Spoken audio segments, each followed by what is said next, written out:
Right, this video is just to take you through the energy systems and help you to complete your poster. So there's really one just energy source for the human body, and that's called adenosine triphosphate, or ATP for short. Now the reason it's called adenosine triphosphate is because it has, as you can see by here, one adenosine molecule, and then it also has 3 phosphate molecules here. Now the way it gets energy is, watch this GIF image here. The phosphate molecules are bonded together here, and when the bonds between the second and the third molecule break, that creates energy, and it leaves you something called ADP, or adenosine diphosphate. So it goes into a bit, excuse me, a bit more depth on this slide, and you can just see it a little bit better. So I put adenosine in red to show you the A molecule there, and the phosphate in blue, so you can see the 3 phosphates there. Okay, so like I said, as one of the bonds breaks, it gives us energy, but it leaves us with this diphosphate. So the word tri means 3, so you've got 3 phosphate molecules there, and the word di means 2, so you've only got 2 phosphate molecules there. So the role of any of the energy systems is to return ADP to ATP, because we can't break the bonds in ADP. We need ATP. We need the 3 phosphate molecules. So that's all the energy systems ever do, is turn adenosine diphosphate into adenosine triphosphate. Right, we got 3 main energy systems, which you all should be fully aware of by now. Depending on what intensity you're working at and how long you're working for, depends on what energy system the body will use to resynthesize that ADP into ATP. First of all, you've got the creatine phosphate, or the ATP-PC system. You've got the lactic acid system and the aerobic system. Now these are in order of how long they can last for, with creatine phosphate system being the quickest and aerobic being the longest. So we'll look at the creatine phosphate system now. So it's an anaerobic energy system. What that means is that it uses no oxygen. So aerobic means oxygen, but anaerobic means without, so without oxygen. So it does not need any oxygen for the reactions that take place. So it's used at very high intensities, and it's for durations of 6 to 10 seconds. So you're only really looking at things like really powerful quick movements, so like a throw, 100-meter sprint, really quick movements. The fuel is something called creatine phosphate, and that's what they use to create the energy. What's really important to know about this system is whatever activity you're doing, even if you're running a marathon, it's going to take you a few hours to complete. As soon as you begin that marathon, you're using the creatine phosphate system first of all. The beginning of any movement will use this system first. So the whole point of this system is we start off with ADP. So if we look down the bottom here, so we start off with ADP, which is by here, and like I said earlier, the whole point of the energy system is to return to ATP. So we use this this molecule here called creatine phosphate. Now, what we need to do is split this phosphate molecule here to give to the ADP, because this phosphate molecule here can create ATP.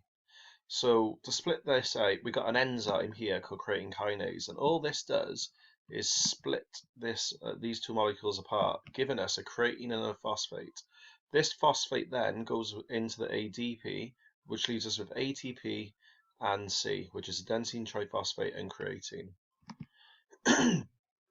And this image just shows through the system. You can find this in your course textbook. So just take this up for you so you can see that. So this is a muscle contraction here. So you start off with the ATP here.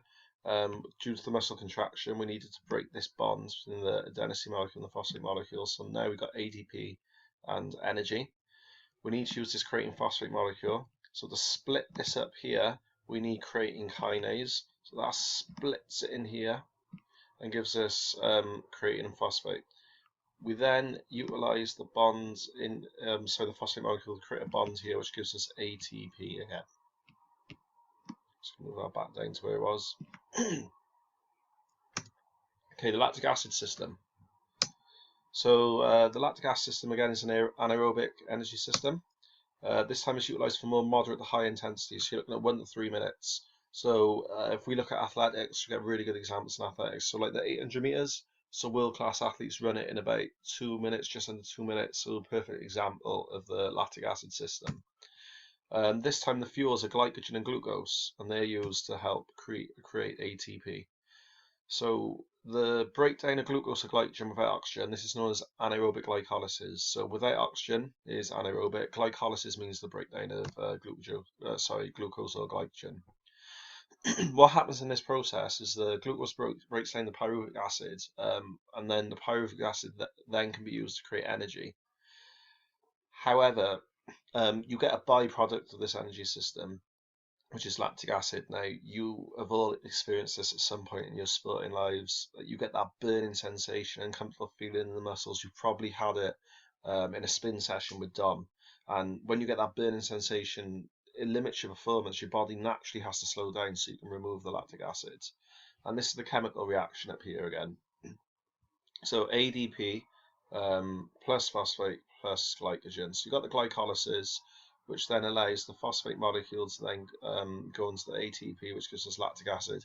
If you click on this image, it takes you to a YouTube video, which gives a really good explanation of the ATP-PC system and the lactic acid system, but also shows the reactions really visually, so it might help you get your head around the reactions if you're not quite sure. What's really important about this reaction is from every glucose molecule, it can produce 3 ATP molecules. So in the ATP-PC system, for every creatine phosphate, you're only getting 1 ATP molecule. But now with glucose, we're actually getting a greater yield of energy. So we're getting 3 ATP molecules for every glucose molecule. Third and final system is the aerobic system. So it has oxygen. It's utilized for longer durations, but at a much lower intensity. At very low intensities, such as walking, fat is utilized, but as intensity increases, we use glucose instead. So if you look at this image here, excuse me, you can see we got a low intensity.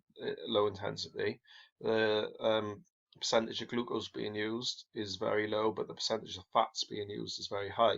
When we get to about a 60% intensity, this is where we get the crossover of fuels, and then we start predominantly using glucose instead. If you click on this image here, it'll take you to a YouTube video that gives a really good visual demonstration of the aerobic system's reactions. Fat takes a lot longer to break down than glucose, which is why it's used at lower intensities, because at lower intensities, your body has enough time to break it down to utilize it as an energy source. Whereas when you work on a higher intensity, it needs energy a little bit quicker. So because fat takes so long to break down, we're unable to use it and we have to use glucose instead.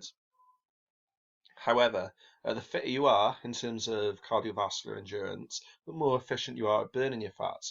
So it's really good for performance. So if you think of a really elite runner like Mo Farah, it's good for him because if he uses fat first, it allows his glycogen stores to last a little bit longer into the race, which then allows him to have a sprint finish and to really attack the last kilometer or so of the race. Now, if you use glycogen as the fuel, you actually produce 38 ATP molecules, which is hugely different to what we had from the anaerobic systems. However, if you use fat instead of glycogen, you're actually going to get 128 molecules of ATP, which is a huge yield of energy. The byproducts from this reaction are carbon dioxide, heat, and water. So carbon dioxide and water can just be breathed out, but we can also utilize water for thermoregulation as well, so things like sweating and things as well, which we need to do because obviously we got heat as a byproduct, so we need to thermoregulate and make sure the body stays cool. Okay, this is something called the energy continuum. So down this end, creatine phosphate and lactic acid system because it's anaerobic, and at this end we've got the aerobic system, so it's with, excuse me, so it's with oxygen. Okay, what we need to do, sorry, not what we need to do. What this is showing is the different sports and what energy system they need to utilize. So you can see here, weightlifting, 100 meters, shot put, golf swing. These are really powerful sort of movements, really quick movements. So it's going to be predominantly ATP. And as we go up here, excuse me, these activities last a very long time. Therefore, they're going to be purely aerobic. Now, what's quite interesting and what a lot of students tend to not realise, tennis, football and rugby are considered lactic acid sports. The reason for this is they're very stop-start. So if you think, if you're a team sport player yourself, think about it, you're not running constantly the entire time. You might do a quick sprint and then walk back into position. If the referee blows up for a foul, you're just resting. The ball goes out of play, you're resting. And that stop-start nature means it's the lactic acid system rather than the aerobic system. So even though a football match is 90 minutes long, it's actually lactic acid system rather than aerobic system. Right. This here will really help you get the pass criteria because it really describes the energy systems well. So if you look at these criteria here, and then you've got the 3 energy systems going down, it tells you exactly what they do. The only things missing off them that you need to know are the ATP productions. I don't like these wordings here. You need to replace this with 1, 3, and then with this one you need to put glycogen 38, fat 128. But all the information you need is here, as well as sports on the previous slides.